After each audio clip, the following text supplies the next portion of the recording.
इस बीच एक बार आप ध्यान दीजिएगा आईसीआईसीआई बैंक में क्या हुआ, क्योंकि मेरी स्क्रीन पर अचानक वो ½ % नीचे दिखने लगा था 985 पर। बैंकिंग काउंटर्स आपकी स्क्रीन पर लेकर आते हैं, वो एचडीएफसी बैंक और आईसीआईसीआई बैंक, ये दो काउंटर्स हैं जहां पर आज हमने देखा थोड़ी सी मुनाफा वसूली बढ़ती हुई दिखाई। 2 दिन अच्छी खासी खरीदारी थी और मूड इन्होंने ही संभाला हुआ था, लेकिन क्या थक गए हैं तेजी के बाद? मानस, क्या हो रहा है इन दोनों में?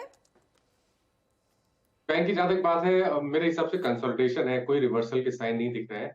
हालांकि ऊपर की तरफ 990 992 की रेंज में एक रेजिस्टेंस जरूर है, बट पैटर्न पॉजिटिव है और आई थिंक थोड़े कंसोलिडेशन के बाद हमें ब्रेकआउट ऊपर की तरफ देखने को मिलेगा और बहुत जल्द हम 1005 तक के स्तर देखेंगे। तो अगर एक ट्रेड लेना होगा तो लॉन्ग साइड पे होगा 974 974 रुपए के स्टॉप लॉस से खरीदारी करिए। 1005 1010 तक के टारगेट्स पॉसिबल है। एचडीएफसी बैंक भी में भी ट्रेंड पॉजिटिव है, स्लोली मूव कर रहा है ऊपर की तरफ, लेकिन हाई टॉप्स हायर बॉटम्स तो डेफिनेटली बन रहे हैं और मेरा समझना है कि ये भी 1670 की तरफ जाने की कोशिश कर रहा है और यहाँ पर भी खरीदारी करने की राय रहेगी 1624 के स्टॉप लॉस के साथ। बिल्कुल, actually Harshada, missing piece ICICI bank ही है। बाकी पूरा अगर आप पॉकेट देखें मार्केट का तो ठीक है, सिर्फ एक आईसीआईसीआई बैंक है जो थोड़ा सा परेशान कर रहा है अभी भी। 52 वीक हाइस का ऑब्वियसली रहा है करीब करीब 1008 का। और ये जो स्टॉक है, ये अगर आप इसका पिछले 6 महीने का चार्ट देखें, जब से 2 क्वार्टर से इसके नंबर्स आए हैं उसके बाद से ये जून, मेरे ख्याल से हाँ मई जून में ये 960 के करीब था।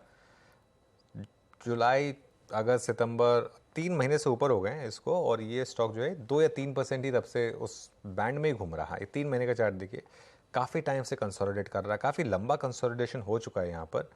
अब जिस दिन ये चलेगा उस दिन बड़ा चलेगा, लेकिन अब प्रॉब्लम ये है कि पार निकल नहीं रहा है 1000 के। 1008 इसका 52 वीक हाई था 1008.7, और उसकी डेट भी एक बार निकाल लेते हैं आपके लिए कि किस दिन उसने हिट किया था। जुलाई में हिट किया था, जुलाई 2023 में उसने 52 वीक हाई हिट किया था।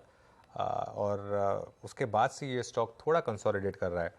आशीष, आपके पीएमएस में होगा आई एम अज्यूमिंग ये स्टॉक। आपके हिसाब से क्यों अंडर परफॉर्मेंस आ रही है? और अगेन अंडर परफॉर्मेंस बहुत ही रीसेंट है, ऐसा नहीं है कि ऑब्वियसली लॉन्ग टर्म में काफ़ी बड़ा आउट परफॉर्मर रहा है, लेकिन जस्ट नियर टर्म में अंडर परफॉर्मेंस रही है यहाँ पर। जी, तो मेरे हिसाब से अनुज, पहले डिस्क्लेमर बिल्कुल कि पोर्टफोलियो में है और one of the top holdings के अंदर में है, और हमारा मानना है कि ये अंडर परफॉर्मेंस बहुत ही शॉर्ट टर्म टेम्पररी है। स्टॉक ने मीडियम टू लॉन्ग टर्म में सबसे अच्छा आउट परफॉर्मेंस भी क्रिएट किया। आपने देखा होगा लास्ट 2 साल या 1 साल के अगर से ट्रेजेक्ट्री में आप आईसीआईसीआई को किसी भी प्राइवेट बैंक्स के कंपैरिजन में देखें लार्ज कैप के अंदर में, तो सबसे अच्छा परफॉर्मेंस आईसीआईसीआई बैंक से आया। और मुझे लगता है कंसोलिडेशन फेज है जिसके अंदर में भी पिछले कुछ दिनों में एक एक्शन आया और लास्ट 3 दिनों का ये कंसोलिडेशन है। मेरे हिसाब से इवेंचुअली ये स्टॉक अब आपको 1050 की ट्रेजेक्ट्री में जाता हुआ नजर आएगा।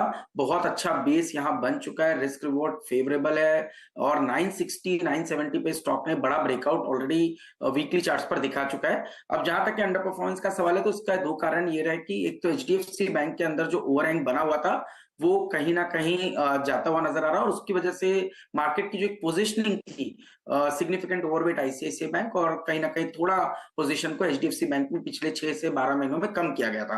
अब वापस से कहीं ना कहीं एचडीएफसी बैंक को एक ओवरवेट की तरफ लेकर जा रहे हैं, और जिसकी वजह से थोड़ा सा जो फ्लो है लिक्विडिटी का वो कहीं ना कहीं आईसीआईसीआई बैंक की तरफ नहीं आ रहा है। और साथ ही साथ पीएसयू बैंक्स ने एक बहुत बड़ा स्ट्रेंथ दिखाया। तो एक बैंकिंग का एक वेट होता है किसी भी पोर्टफोलियो में, और जनरली अगर से उस वेट में एक जगह पीएसयू बैंक ने ली या एचडीएफसी बैंक ने ली तो उसकी वजह से कहीं ना कहीं इंटरनली एक शिफ्ट होता है। ये कहीं ना कहीं मुझे लगता है वही फेज है, बट मैं समझता हूँ करेंट लेवल्स पर technically ICICI bank very well placed, और 1040 1050 की जगह मुझे तो लगता है कि स्टॉक में बहुत जल्द देखने को नजर आ जाएगी। जी, आईसीआईसीआई बैंक